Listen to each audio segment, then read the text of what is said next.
നിരവധി ഇപ്പോൾ ഒരു കടുവയെ ഉണ്ടായിരുന്നുള്ളൂ, പക്ഷേ ഇത് മറ്റൊരു കടുവ കൂടി ഉള്ളതായിട്ട് ഇപ്പോൾ പറയുന്ന സാഹചര്യം ഉണ്ടാകുന്നു. ഈ വനം വകുപ്പിൻ്റെ കയ്യിൽ കൃത്യമായ ഡാറ്റകളൊന്നും ഇല്ല എന്ന് തോന്നുന്നു. ഇതുപോലെ വന്യമൃഗങ്ങൾ പെരുകുന്നതിനെ സംബന്ധിച്ച് എത്ര കടുവയുണ്ട് എന്ന് സംബന്ധിച്ച് ഏകദേശം അവർ പറയുന്ന 2022 കണക്കാണ് എന്ന് തോന്നുന്നു. ഏകദേശം 207ഓളം കടുവകൾ എന്നൊക്കെ പറയുന്നു.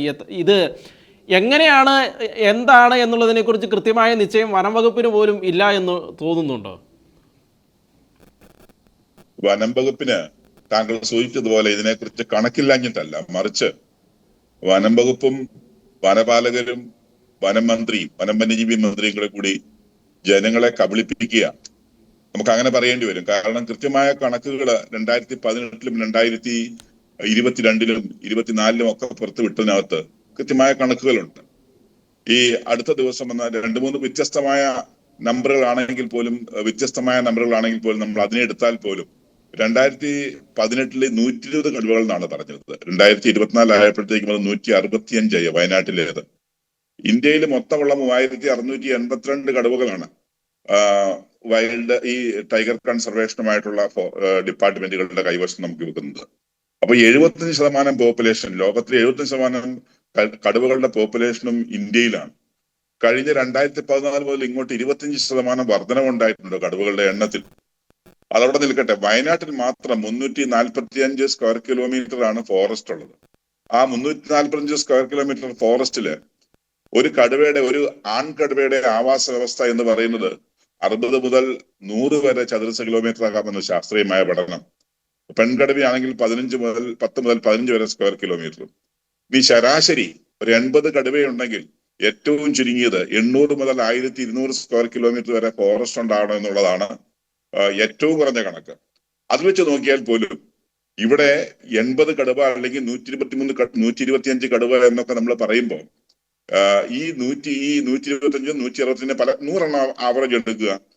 അങ്ങനെയാണെങ്കിൽ എത്ര കടുവകൾക്ക് ഈ 345 സ്ക്വയർ കിലോമീറ്റർ ഏരിയയിൽ വയനാട്ടിൽ ഉൾക്കൊള്ളാൻ കഴിയും? നമ്മൾ അത് മാത്രം നോക്കിയാൽ മതി.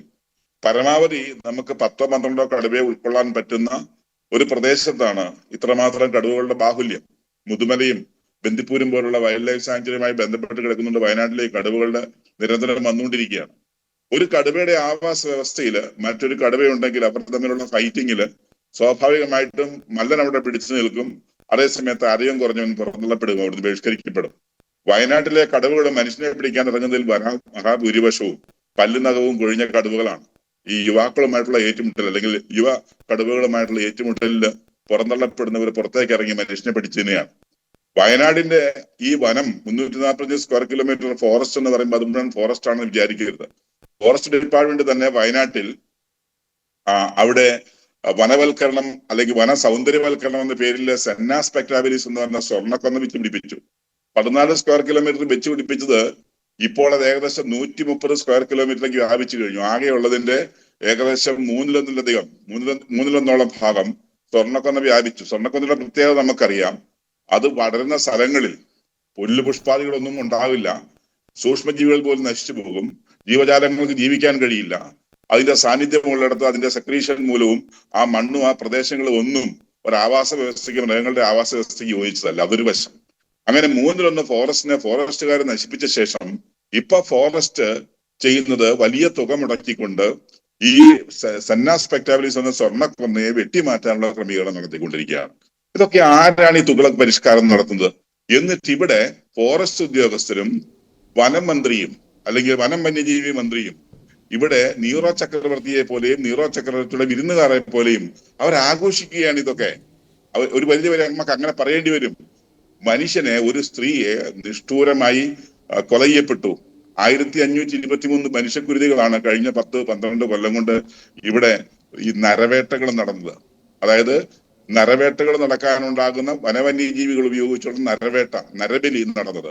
എന്നിട്ട് അതിൽ അവസാനമായി കൊല്ലപ്പെട്ട ഈ ഗീത എന്ന് പറഞ്ഞ സഹോദരിയുടെ ഉടലും തലയും സെപ്പറേറ്റ് ചെയ്തിട്ട് കുറച്ച് അസ്ഥി അല്ലെങ്കിൽ കുറച്ച് മാംസപിണ്ഡം വാരിയെടുക്കുന്ന അവസ്ഥയിലേക്ക് മാറിയിട്ട് പോലും ഈ മന്ത്രി അവിടെ ചെല്ലുകയോ ഈ കടുവയോ അല്ലെങ്കിൽ ഇവരുടെ ഭീഷണിക്ക് ആശ്വാസം പകരാൻ നിൽക്കുകയോ അല്ല ചെയ്തത് നമ്മൾ കാണുന്നുണ്ട്. ഈ മന്ത്രി ചെയ്തത് വാസ്തവത്തിൽ എന്താണ്? ഈ മന്ത്രി അതേ ദിവസം തന്നെ കോഴിക്കോട് ഫാഷൻ പരേഡിൽ പങ്കെടുത്തുകൊണ്ട് ഹിന്ദി പാട്ട് പാടിക്കൊണ്ട് രസിക്കുകയാണ്.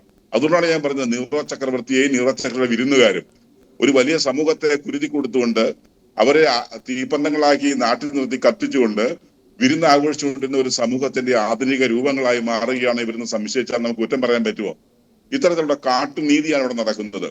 ഈ ജനങ്ങളെ മുൾമുനയിൽ നിർത്തിക്കൊണ്ട് കുട്ടികൾക്ക് സ്കൂളിൽ പോകാൻ കഴിയുന്നില്ല, ജോലി ചെയ്യാനായിട്ട് പാടത്തേക്ക് പോകാൻ കഴിയുന്നില്ല, തോട്ടങ്ങളിൽ പണിയെടുക്കാൻ കഴിയുന്നില്ല, രാവിലെ അവരുടെ വീട്ടിലെ ഉപജീവനത്തിന് ആവശ്യമുള്ള പശുവിനെ കറന്ന് പാല് കൊടുക്കാനായിട്ട് സൊസൈറ്റിയിലേക്ക് പോകാൻ കഴിയാത്ത ഒരു സാഹചര്യം, ഇങ്ങനെ ഒരു ഭയപ്പാട് സൃഷ്ടിച്ചുകൊണ്ട് മനുഷ്യനെ മുൻപിൽ നിർത്തിയിരിക്കുകയാണ്. 1992 കാലഘട്ടത്തിന്റെ റിയോ ഡിക്ലറേഷൻ കൃത്യമായി പറയുന്നുണ്ട് സുസ്ഥിര വികസനത്തിന്റെ കേന്ദ്ര സ്ഥാനത്ത് മനുഷ്യനായിരിക്കണമെന്ന്. എന്നാൽ കേരളത്തില് ഒരു കപട ശാസ്ത്രം വെച്ചുകൊണ്ട്, സയൻസ് വെച്ചുകൊണ്ട് മനുഷ്യനെ നീക്കി നിർത്തിക്കൊണ്ടുള്ള പരിസ്ഥിതി സംരക്ഷണത്തിന് വേണ്ടി ഇറങ്ങി പുറപ്പെട്ടിരിക്കുന്ന വനപാലകരും അതുപോലെ തന്നെ വന്യജീവി പാലകരും മന്ത്രിയും ഉൾപ്പെടുന്ന ഒരു വലിയ ഗൂഢസംഘം ഇവിടെ പ്രവർത്തിക്കുകയാണ്. കപട പരിസ്ഥിതിവാദികളടക്കം. മനുഷ്യന് വിലയില്ല. ഇപ്പൊ കഴിഞ്ഞ ദിവസം തന്നെ ഈ സഹോദരി മരിച്ച ദിവസം ഒരാന കിണറ്റിൽ വീഴുന്നത് വലിയ വാർത്തയായി. ഒരാനയുടെ തലയ്ക്ക് എന്തോ പരിക്ക് പറ്റിയത് വലിയ വാർത്തയായി. മനുഷ്യ ജീവനെ ഇതുപോലെ പിച്ച് ചെയ്യുന്നത് കാര്യമായ വിധത്തിൽ ചർച്ച ചെയ്യപ്പെടാത്ത സാഹചര്യത്തിലേക്ക് നമ്മൾ പോകുമ്പോൾ എവിടെ എത്തി നിൽക്കുന്നു നമ്മുടെ നിയമനിർമ്മാണങ്ങളും നമ്മുടെ ഭരണ സംവിധാനങ്ങളും? ഒരുപക്ഷെ എനിക്ക് ഭാവിയിൽ മന്ത്രിയാകാൻ കഴിയില്ല എന്ന് ചിന്തിക്കുന്ന ചില കടൽക്കിഴവന്മാരെ കൊണ്ടുവന്ന് ഇവിടെ മന്ത്രിസ്ഥാനത്ത് ഇരുത്തി കഴിഞ്ഞാൽ ഉണ്ടാകാവുന്ന ഒരു അപജയമായിട്ട് ഇതിനെ കാണാൻ കഴിയുള്ളൂ. ഒരിക്കലും ഇത് ചെയ്യാൻ പാടില്ലാത്തതാണ്. ഇത്തരം ആളുകളെ ഒന്നുകിൽ ഈ പണി വേണ്ടെന്ന് വെച്ചിട്ട് അറിവും പക്വതയുമുള്ള ആളുകളെ ഏൽപ്പിച്ചു കൊടുക്കുക, അല്ലെങ്കിൽ മാന്യമായി പ്രവർത്തിക്കുക. ഈ രണ്ടേ ജനങ്ങൾക്ക് പറയാനുണ്ടാകുകയുള്ളൂ. അതുകൊണ്ട് സ്വാഭാവികമായിട്ടും ഇത്രമാത്രം വലിയൊരു ക്രൂരത അവിടെ നടന്നിട്ട് അതും ആവർത്തിക്കപ്പെടാവുന്ന സാഹചര്യം നിലനിൽക്കുമ്പോൾ ഒരു കടുവ ചത്തുകൊണ്ട് ഈ പ്രശ്നം തീരില്ല.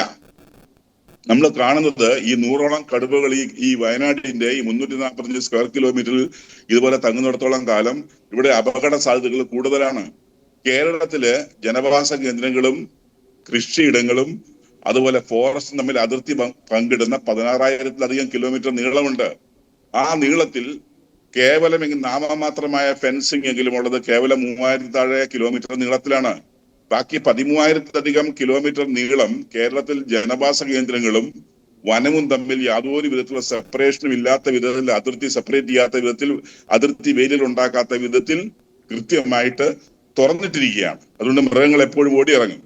അതിന്റെ മറ്റൊരു കാരണം 1,60,000 ചതുരശ്ര ഹെക്ടർ ഭൂമിയില് ഈ വനത്തിനുള്ളിൽ പ്ലാന്റേഷൻസും തേക്കും തോട്ടങ്ങളും യൂക്കാലിസും അക്കേഷ്യയും പോലുള്ള തോട്ടങ്ങളുമാണ്.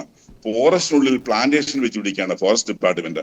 അപ്പൊ തേക്കിന്റെ ഇല പോലുള്ള ഇലകൾ വീണ് കഴിഞ്ഞാൽ അവിടെ പുല്ല് പോലും മുളക്കില്ല, അവിടെ ജീവികൾക്ക് ജീവിക്കാൻ കഴിയില്ല, അവർക്ക് ഭക്ഷണമില്ല. പന്നിയും കാട്ടാനയും കാട്ടുപന്നിയും കാട്ടുപോത്തും കടുവയും മനുഷ്യനെ ഇതുപോലെ പിച്ച് ചീന്തിക്കൊണ്ട് മനുഷ്യന്റെ ജീവനെ വില കൊടുക്കാത്തൊരു സാഹചര്യത്തിലേക്ക് പോകുന്ന എന്ത് ഭരണ സംവിധാനമാണ് ഇവിടെ നടക്കുന്നത്? ആരാണ് ഇതിന്റെ പിന്നാമ്പറങ്ങളിൽ നിന്ന് നമ്മൾ കണ്ടെത്തി അവരെ നിയമത്തിന് മുമ്പിൽ കൊണ്ടുവരണമെന്നുള്ളത് ഉറപ്പാണ്. കാരണം കേവലം വിദേശ ഫണ്ടിന് വേണ്ടിയിട്ടോ കാർബൺ ഫണ്ടിന് വേണ്ടിയിട്ടോ ജനങ്ങളുടെ ഭൂമി പിടിച്ചെടുത്ത് ഇവിടുത്തെ കർഷകരെ മുഴുവനും ഈ വനാതിർത്തി താമസിക്കുന്ന പാവപ്പെട്ടവരടക്കമുള്ളവരെ മുഴുവനും പുറത്ത് ചാടിച്ചുകൊണ്ട് ഇത്തരത്തിലുള്ള വന്യമൃഗങ്ങളെ കൊണ്ട് ബഹിഷ്കരിപ്പിക്കുക, അല്ലെങ്കിൽ അവിടെ കുടിയിറക്കുക, അല്ലെങ്കിൽ ഇതുപോലുള്ള നിയമങ്ങളുടെ കാടൻ നിയമങ്ങളുടെ അവരെ പുറത്താക്കുക എന്നൊക്കെ പറയുന്നത് ഒരിക്കലും ഒരു ജനാധിപത്യ സംവിധാനത്തിന് ഭൂഷണമല്ല. അത്തരം സംവിധാനങ്ങൾക്ക് ഭാഗമാകുന്ന ഭരണാധികാരികൾ ഒരിക്കലും ഒരു രാജ്യത്തിന് ചേർന്നതുമല്ല.